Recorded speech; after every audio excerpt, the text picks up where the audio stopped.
I won't be belittled over a mere $15,000. If they think cutting off my financial support will bother me, they're wrong.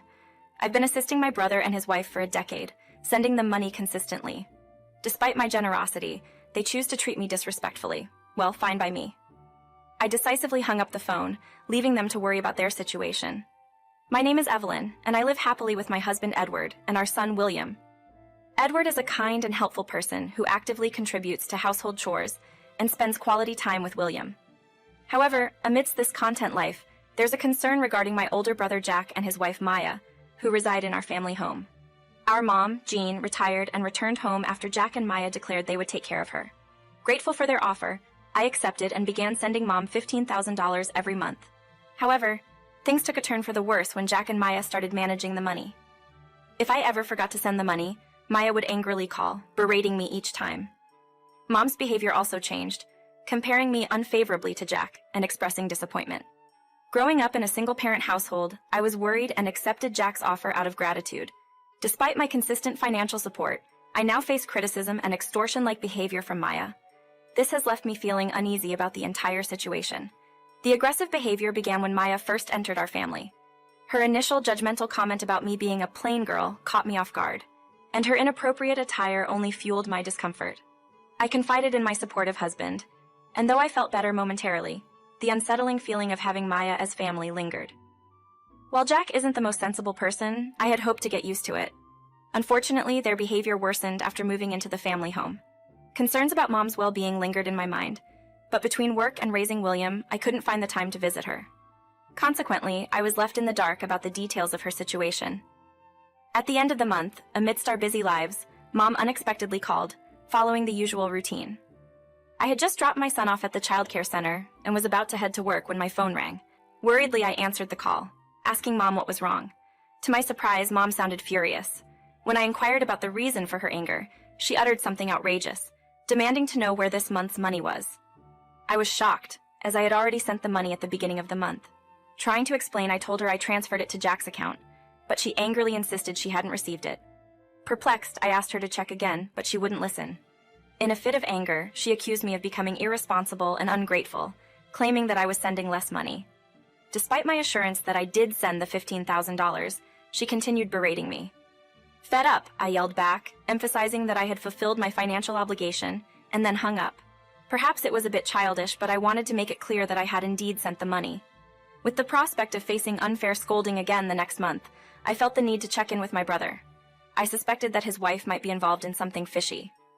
Determined, I headed to work, my footsteps echoing with frustration. The following month, as expected, I received a call from my sister-in-law reminding me not to forget the monthly transfer. I took the opportunity to inquire about Mom's behavior the previous month. Casually, she dismissed Mom's upset as a passing mood, but advised me to discuss it with Jack. Urged by her, I decided to contact my brother to address the issue. When I broached the topic, he responded with annoyance, asking, "What now?" I recounted Mom's angry call and her complaint about not receiving the money. To my surprise, he revealed that they had decided to allocate only $700 of my $15,000 for Mom, using the rest for their own expenses. Stunned and angered, I confronted him about the unauthorized use of my money. However, he evaded my questions, leaving me feeling helpless. Frustrated, I hung up, contemplating my next steps. Realizing the gravity of the situation, I felt compelled to inform Mom about the ongoing issues. I called her and shared every detail my brother had disclosed. However, she remained unconvinced, dismissing my explanation as mere excuses. "You're just making excuses. You probably didn't send the money this month either. I've sacrificed so much for you, and this is how you repay me," Mom said tearfully.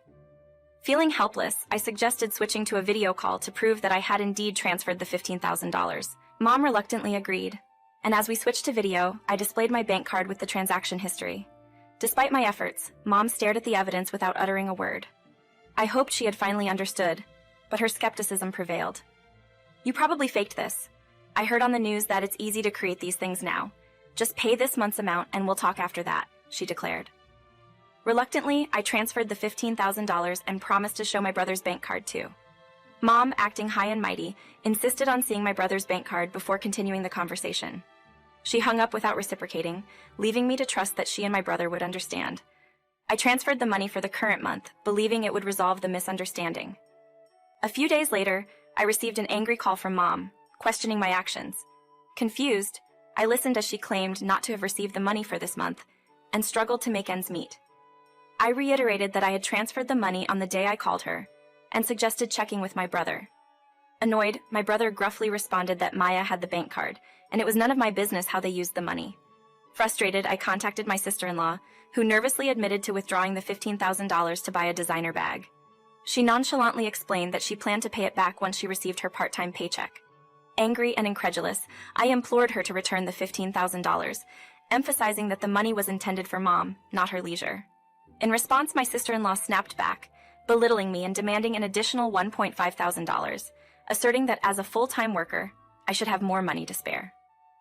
Furious and disillusioned, I couldn't believe how my hard-earned money was being misused. Over the weekend, fueled by frustration, I headed straight to my parents' house to confront the escalating situation.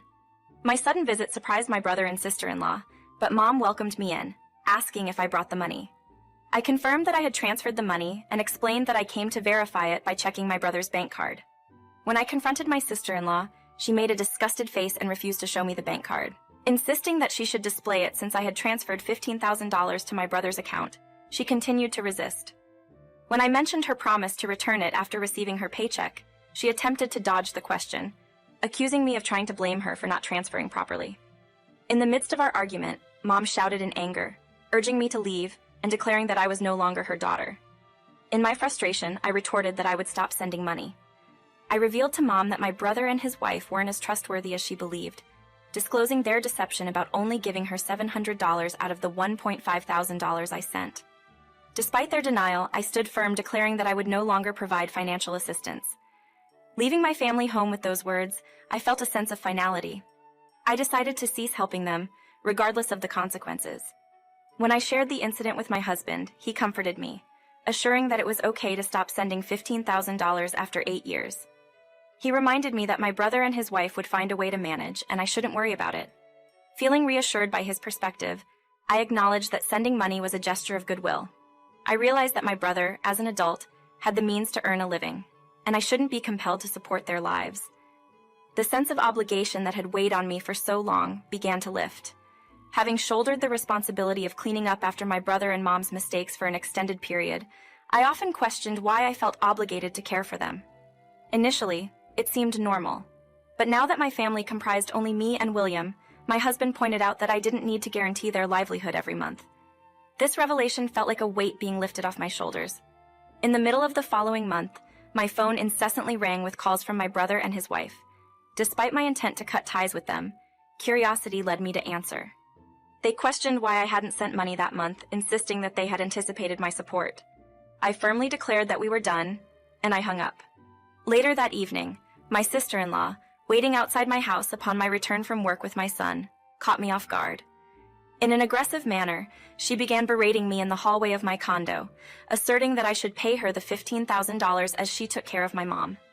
I sighed at her unreasonable demands and stated that we had cut ties, urging her not to come back. Frustrated, she stomped her foot in anger, yelled, and cursed. Someone from the neighborhood must have called the police, as they arrived shortly after. She was taken away by the police, leaving me in disbelief. I immediately called my brother to inform him of the situation. In response, he was surprised, questioning why she got arrested. When I explained that her demands were negatively impacting my son and that I wanted nothing more to do with them, he fell silent, eventually beginning to ask for forgiveness. In a feeble plea, my brother tried to justify their financial dependence, citing their part-time jobs, my mom's modest pension, and their reliance on my $15,000. Despite acknowledging that most of the money went to my sister-in-law's leisure, he insisted they needed it for their livelihood. I retorted, questioning why I should support them when they likely only gave Mom $700. Fed up, I hung up and resolved never to answer their calls again. Despite receiving numerous texts from my brother, I ignored them all. My sister-in-law continued attempting to contact me, but perhaps due to her arrest, she didn't show up at my house. Several months later, Mom finally called, revealing that Jack hadn't been providing money and she was struggling. She complained about how my brother and his wife treated her poorly, not even giving her $700 from her pension.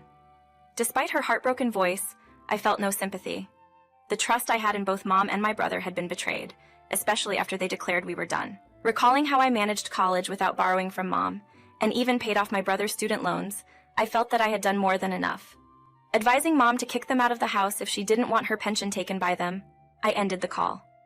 Despite her apparent desire to say more, I resolved not to get involved. They could figure things out on their own. Eventually, it seemed Mom followed my advice, evicting my brother and his wife due to their terrible attitude. Post-eviction, they moved into an old apartment, and Mom distanced herself from my life. My brother persisted in trying to contact me, claiming they were in debt due to his wife's excessive spending. Ignoring his pleas, I no longer interact with Mom. I now live happily with my son and husband, focusing on my own challenges.